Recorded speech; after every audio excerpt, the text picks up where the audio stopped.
faith of a mustard seed. Get up on your feet, rise up. Welcome to another segment of the Drexwell Seymour Show. Today my guest is Dr. Jameiko Harvey. He is a dentist here in the Turks and Caicos Islands. But he's more than a dentist. He's also involved in the community, summer programs. Of course, he's a family man as well. But more than that, we want to talk about from where he came to where he's at now. And I believe that a lot of us perhaps are going through things in our lives or have a certain background. Some of you may be from single family homes. And you feel that, you're going to remain where you are. But Dr. Harvey has such an inspirational story, living with his grandmother, his aunt, and here he is, one of our top dentists here in the Turks and Caicos Islands. And I believe if he could do it, you could do it as well. And I do hope that this show inspires you to rise up and take your position. With that said, I want to welcome Dr. Harvey to the Drexel Seymour Show. Thank you for having me. All right. Thank you for having me. Thanks. Tell us a little bit about yourself, Dr. Harvey. Well, Dr. Harvey was born in South Caicos. Oh, that's where I was born, Dr. Harvey. I knew that, though. Yeah, but I can't call it my home. I understand. I can't call it my home. You left very young. Very young. Yeah. And like you mentioned, I grew up with my grandmother in North Caicos. Mm-hmm. And my grandmother being cared for by my aunt, Yvette McIntosh. Yes. She pretty much raised me from when I was a little boy. But I am the son of Royalton Harvey and Eutlin Forbes. I'm one of 9 children. I'm the 4th child. I am the 3rd son. On your mom's side? On my mom's side. Oh, okay. Yes. And my dad, I'm the oldest of my dad's children. Oh, okay. Yes, okay. yes. But like I said, North Caicos is where I call home. Of course, that's where you grew up. Yes, Yeah. Specifically Bottle Creek, Papaton. Mm-hmm. That's my neighborhood. That's my neck of the wood. That's where I, spend most of my time. That's where I got most of my stripes. That's where I got most of my licks. Mm-hmm. So you got to call it home. Yeah, you got to call it home. I know what you mean. Yes. I know what you mean. So, what was life like growing up in North Caicos? Life in North Caicos. I mean, it was a beautiful time. Yeah. It was a very beautiful time. The freedom to do, whatever you want to do, to be whatever you want to be. And I say that in a sense because whilst it was freedom, I was kind of restricted. Yeah. By my, my strict aunt. She was very adamant that we had to be on our books at all times. And actually, me being the younger of 6 boys, because my aunt, in addition to raising myself, she also At 5. She had 3 sons of her own, and me and my 2 older brothers. She raised us in addition to a number of other of my other cousins. Oh, okay. So I was the youngest of all the boys. She raised on strictly boys. Oh, okay. And so for that reason, I was kind of more like the girl, Mm. and I didn't really get to do as much as I wanted to do Because you stayed home. because I stayed home. Yeah, I understand that. but I know about that. I probably went out too growing up. Yeah, but I mean, I would always find a way to get out.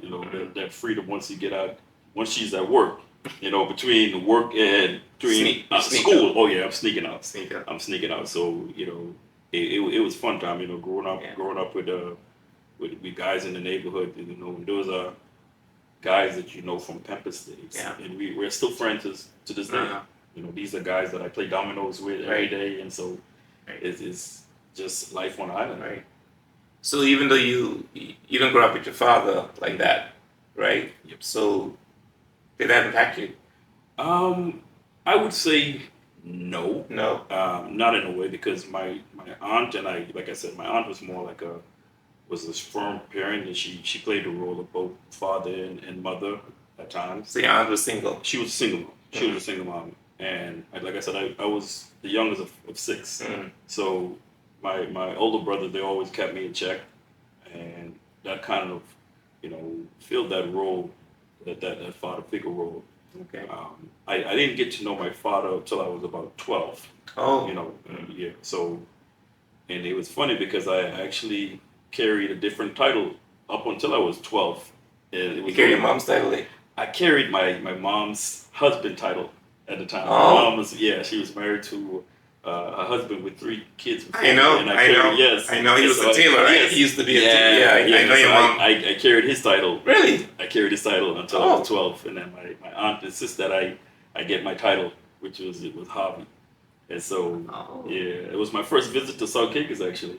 Oh, so when you were born, then you went straight to North Caicos. I was about either 2 months, I think, or 2 years. Like the story changes every time, but I think it's about 2 months or about 2 years. And then you came 12 at age 12. And I moved. I made that trip to South Caicos. So your mom was still in South? My mom was still in South, I believe, at the time. Oh, okay. But like I said, at the age of 2 or 2 months, could be, I was sent to live with my grandparent. That was the trend back in the days. It was the trend for folks that were living in the other islands. And so that's how the story went. Okay. That's good. At least you get to meet your dad. Yes. Yes. That's good. I mean, it was just like, it was probably no fault of his own. And so we connected. And he's been in my life ever since. And so Okay. I'm thankful for that. Good. I know both your mom and your dad. Yeah. Very good. And now you finished secondary school in North Caicos? I finished primary school, secondary education, Adelaide Omla Primary School, and then Raymond Gardner High School. Those were some good times. At Adelaide Omla Primary School, just growing up, having the freedom to roam, and some of the friends childhood friends, we actually went throughout our whole schooling education, our schooling system together. Right. Primary school, we did high school together, and some of us we're still, in contact with each other today. Okay.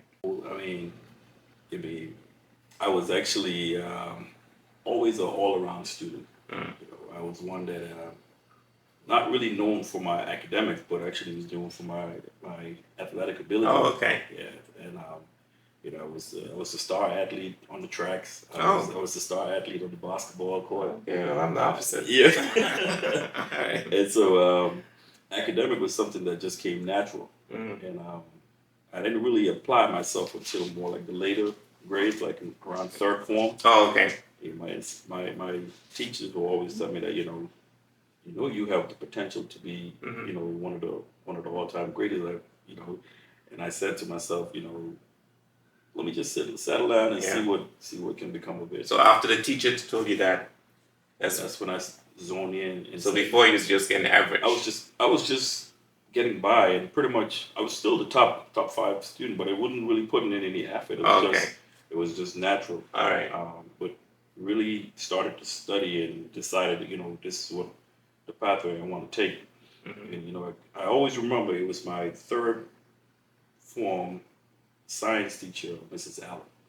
She told me, she said, you should become a dentist. I was very good in the science, very good in the business, and I was very good in the technical area. So I'm like, okay, I don't know what I'm going to do.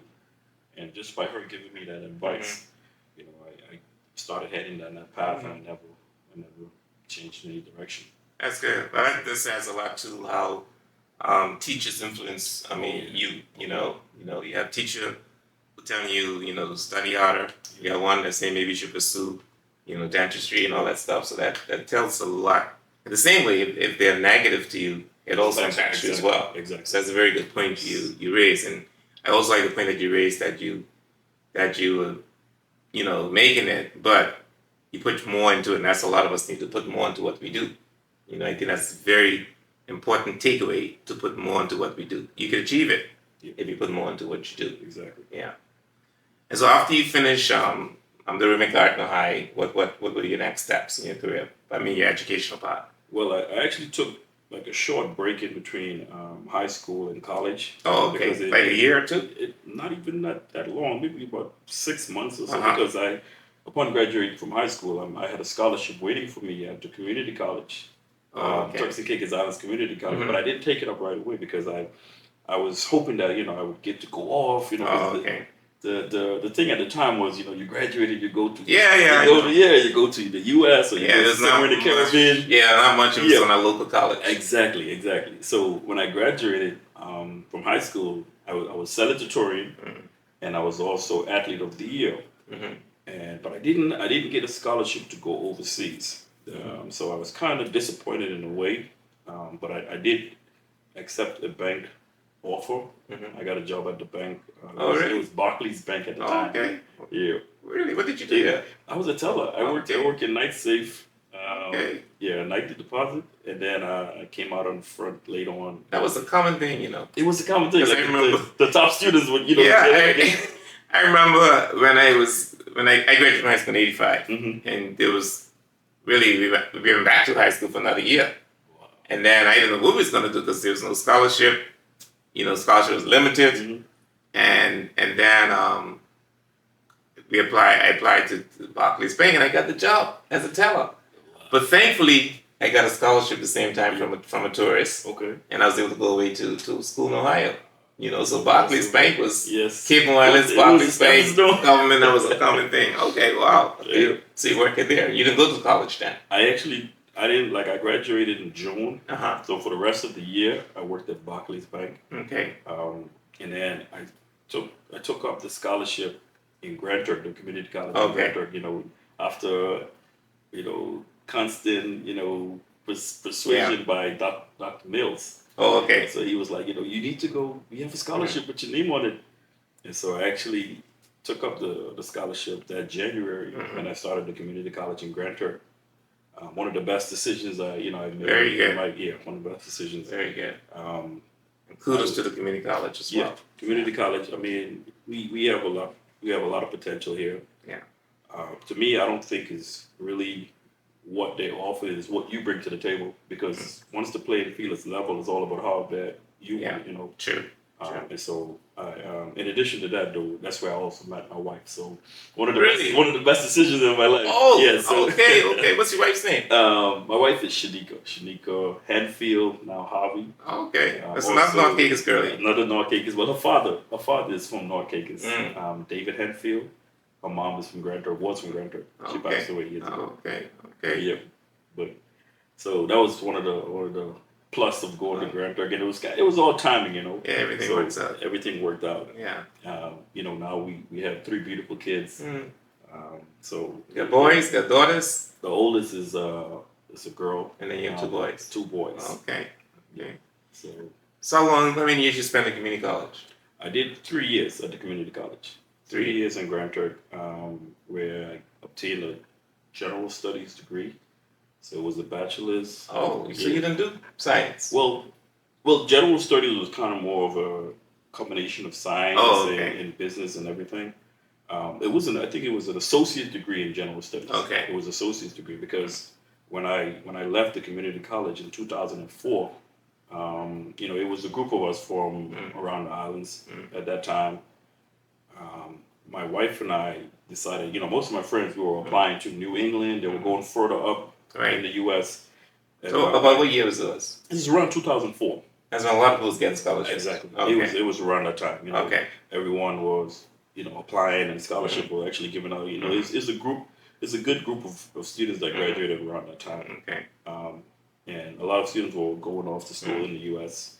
And me and my now wife, we actually to not go further upstate. We actually decided to stay down in Florida. Oh, okay. At Nova Southeastern University. Okay. So. So what did you pursue at Nova? At Nova, I continued with a bachelor's in biology. Biology. And I also did a minor in psychology. Okay. So that was a. And that's 4 years. Well, it actually ended up being 3 years because they credit from the community college. Oh, okay. Yeah. So That's good. That's good to know. That's another point. Exactly. It equates to 1 year, so it took 1 year off of the 4-year course. Okay. Okay. So I started off. What I started off and finished as a bachelor is a biology major. My wife actually started off as a computer major, but I guess she was inspired by what I was doing in the science arena, so she switched from Oh, major really? to biology. What Exactly. your wife does? She actually is in public health. Oh, okay. Yeah, she's okay. in public health, but she also has a master's in accounts. That's Really? something she really did on her own. She just graduated like a few months ago with a Oh, master's from Nova as well. okay. So yeah, I guess it was a personal accomplishment for Yeah, her. She yeah, always yeah. wanted to. But yeah, Oh, that's awesome. she worked for the ministry, in the public health department. Oh, okay. Yeah. Okay. And so after you got your bachelor's degree in biology from Nova, what were the next steps to becoming a dentist? Well, when you're in college, you gotta always keep your ears open, your eyes open, and because I'm in college, but you don't really know what the next step is. So I'm listening, I'm doing my work, getting my grades. I hear students talking about, okay, now we got to start applying to, these various programs. And so I'm like, okay, I have to start applying to dental school, and I'm listening to all the various schools because I don't know which schools are the best. So, I'm doing my research, but so I came across this school called Meharry Medical College. Yeah, where's that? It's in Nashville, Tennessee. Oh, okay. And so I said, you know what? It's a historically black school. And I'm like, okay, I've never been to a historically black school. Let me see what the experience would be like. Try that on. Exactly. And so I applied to it. And initially, it's a funny story because initially when I applied, I got a letter stating that, we don't accept international students. Oh. And so about a month or so went by and I, began to apply to other colleges. And a month went by, and then I got contacted by the school, and they said, "Sir, we are still waiting on your supplemental material." The same school that they Meharry. And I said, "Well, I thought you guys didn't accept international students." And they said, "No, it's not the dental school; it's only the medical school." And so I'm like, "Really?" So I went and just, and I sent the rest of my information, and they accepted me for an interview. Okay. And the other schools hadn't replied yet, so I'm like, "Okay, everything is working out for me." And so I actually went to Meharry, and I got an interview. And during the interview, I mean, me coming from the islands, right. At the time I got the interview, it was a little cold, so I had me a nice windbreak on. Now I'm not familiar with how you attend an interview, so everyone is in their interview dressed in their black suit and everything. Oh, so and I show up in a brown suit. Well, you had a suit on. But I had a brown suit. Oh. And so as they walked down the line, I kind of stood out. Because everybody else had black. Everybody had black on something dark, and I'm in a brown suit. And so my interviewer to this day, she always joked with me. She said, "You remember that brown suit you had on with?" That's funny. But it resonated with them, And the lady that actually interviewed me, she ended up being my mentor. Okay. And she was familiar with Turks and Caicos. She actually had went to school with Blight. It's Blight Clear. Oh, in Jamaica. Yes, in Jamaica. Oh, okay. They were a roommate, and so it was either luck Okay, so she was from Jamaica. She was actually from St. Vincent. Oh, okay. I believe St. Vincent in the Grenadines. Oh, but she went. But she went. They had went to school in Jamaica, and I was a roommate. And so she interviewed. Exactly. That's exactly what I said. She interviewed me, and she was so impressed. That she ended up becoming my mentor. Okay. And how long was that dental school for? Dental school was 4 years. 4 years. So you spent 3 years at community college. 3 years in the community you college. You spent 3 years at Nova. Yeah. And then you spent 4 years. 4 years in dental school. Dental school. Yeah. Okay. And then after you completed dental school, did you stay in America or you came home? No, I never really had an appetite for the U.S. The education system is good. I like that. I like that. Yes, it's very good. So what? Okay. Also, so you really didn't have any intention, because I know a lot of people sometimes when they finish school, especially in America, they don't want to come back home. No, I had no intentions. In fact, it's because of your patriotism, or you just didn't care for the U.S. to live there. I would say both. Okay. I would say both. That's good. I'm glad you made the decision to come back home. Yeah, I was honored that the school. The government had actually gave me a full scholarship. Well, that's another thing too. Exactly. You had to. I was on it. You had a bond. Help on it.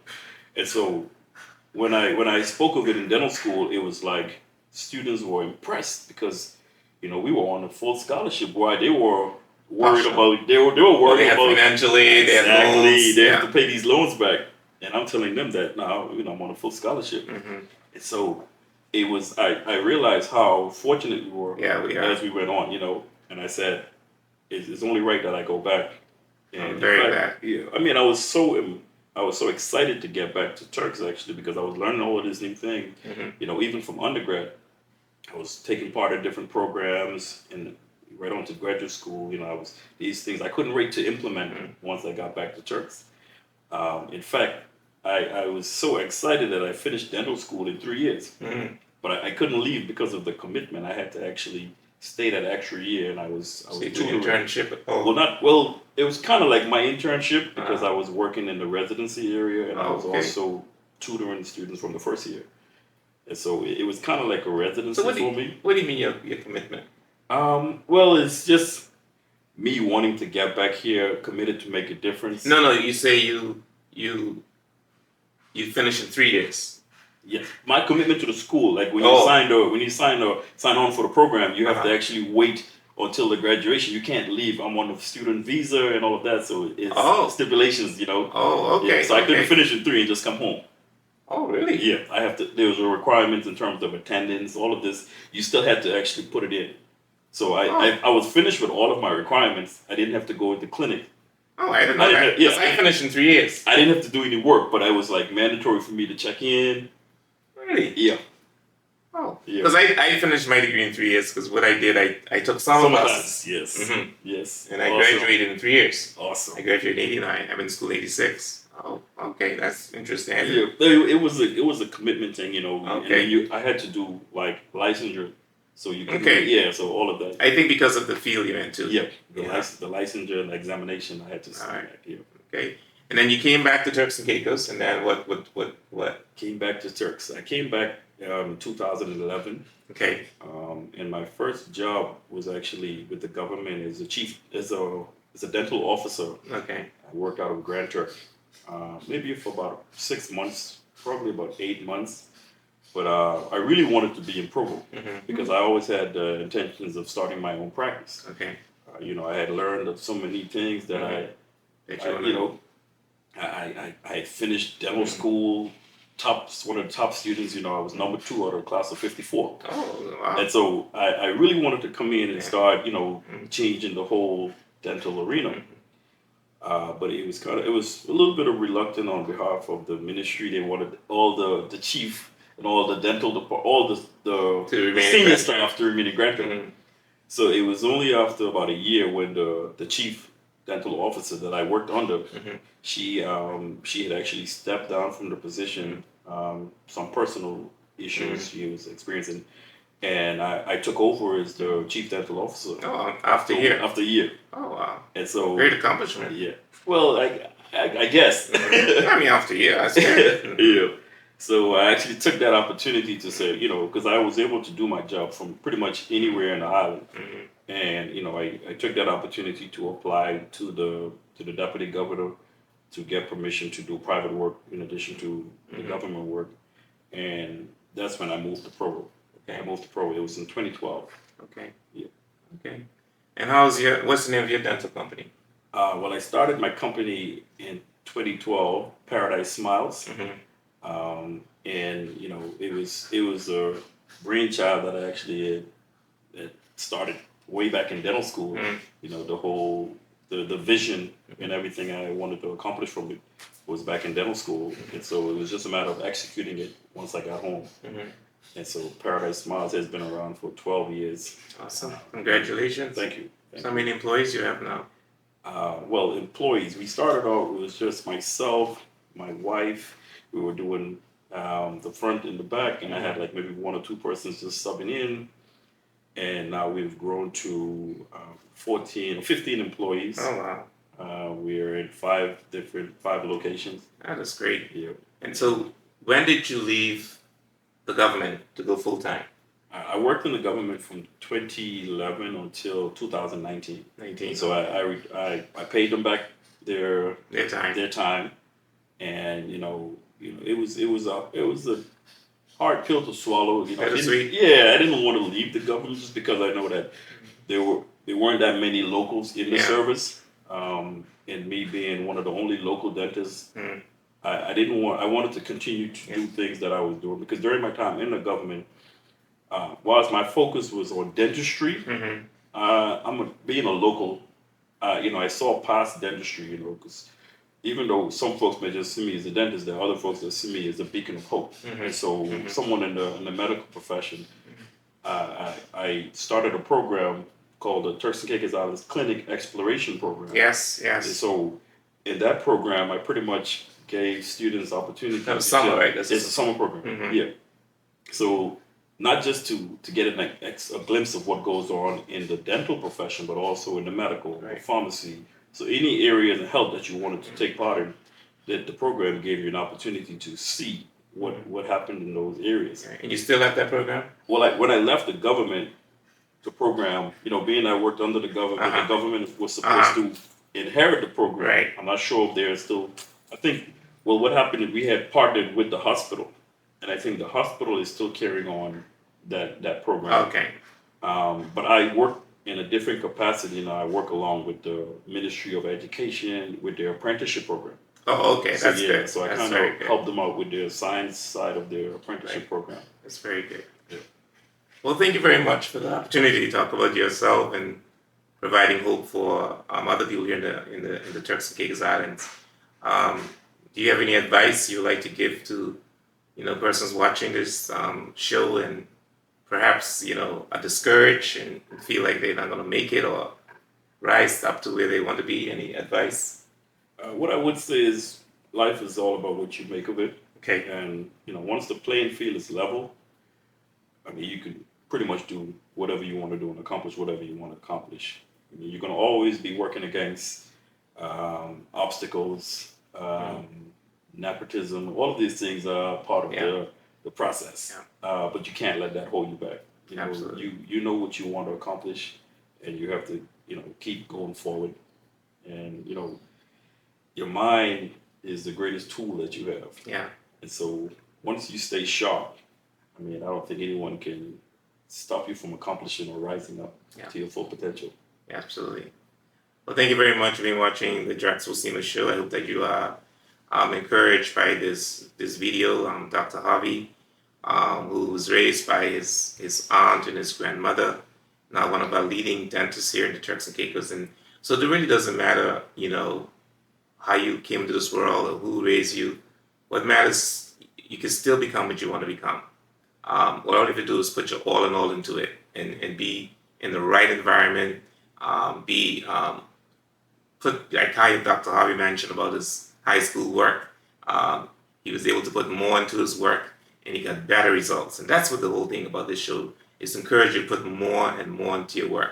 The more you put into it, the better you become. Thank you for watching the show.